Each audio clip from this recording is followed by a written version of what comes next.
My agent in Los Angeles called me up in the William Morris office and asked me if I would like to go to Europe and make an Italian, German, Spanish co-production of a remake of a Japanese film in the plains of Spain, and I said not particularly. And Sergio Leone, the director of A Fistful of Dollars, hadn't particularly wanted Clint Eastwood. Not to begin with, at any rate. He wanted another actor. I really wanted James Coburn, but he was too expensive. The Italian cinema is very poor. We got Clint for $15,000.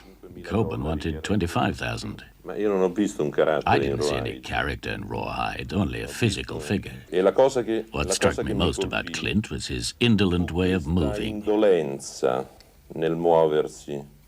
It seemed to me Clint closely resembled a cat. The script was in English, very strange English, because it had been written by an Italian group of people who didn't speak English that well, especially English with what you'd call the Western kind of slang. It was like an Italian concept of what a Western slang would be. So that a lot of the dialogue was a little bit on the shaky side. So I liked it, though, and I felt that maybe a European approach would give the Western a new flavor, something, because I thought it had been in a very stagnant period at that point. The part wasn't as spare as that in the script, but to me, the more the character would get into expository scenes and start explaining things, the more it would dissipate the mystery of the character or the strength of the character.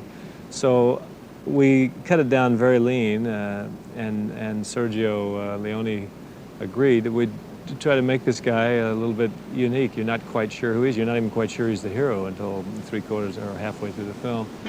The spaghetti westerns were made not in Italy, but here in Almeria in the south of Spain, with German money, an American star, a mixed crew including Spanish technicians, and at the helm, an Italian director. Well, communication was a little rough. I knew arrivederci and buongiorno, and he knew goodbye and hello, and that was it. We had an interpreter the first time. Then he learned a little English, and I learned a little Italian, and between a little Spanish, and we just kind of fudged our way along. My films are basically silent films. The dialogue just adds some wit. Again, working with Leone, I read an interview once with Eli Wallach, who'd come and work with you in one of the subsequent films, and he was saying that you had to do some hazardous stunts. Oh, yeah. I remember they were going to blow up a 200-meter bridge, and they had something like 1,800 pounds of dynamite or so. They had just tons of dynamite in the thing. And I said to Sergio, I said, where are we going to be? They had 5 cameras on it. And he says, well, you'll be down here next to this first camera. You'll crawl up here, and then just as you come over the top where the camera is, the bridge will blow up behind you. And I looked at the bridge, and I looked at the distance between it, and I said, I knew it was close. I thought it was very close, too close. But I said, rather than say, no, I don't want to do that, I said, Sergio, where are you going to be? And he said, oh. He says, well, I'll be right here, and right behind this camera, waiting for you, right where you come in. I said, fine. If you'll be there, I said, then I'll do it. He kind of did a long look at me. And all of a sudden, I took a walk back, and I saw 2 guys coming up in Wallach's wardrobe and my wardrobe. And I said, oh, you're going to use doubles. Why is that? Well, Sergio's decided he wants to be up on the hill so he can get a better look.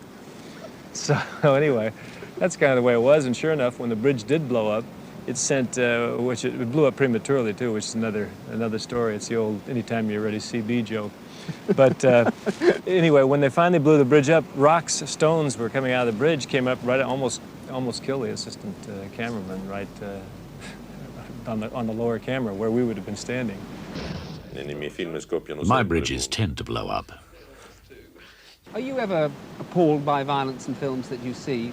You if it doesn't suit the situation, I'm appalled by violence in films, but if it suits the situation, you have to tell the drama. The basis of drama is conflict, and sometimes some films a certain amount of violence is justified, and some films none is justified. It depends on the story completely. I think after we did Fistful of Dollars and A Few Dollars More and the Italian spaghetti westerns, as you were calling them, there was 100 films that came out that were twice as violent, but they didn't do as well. So you can't say that violence is what sells the picture. It isn't.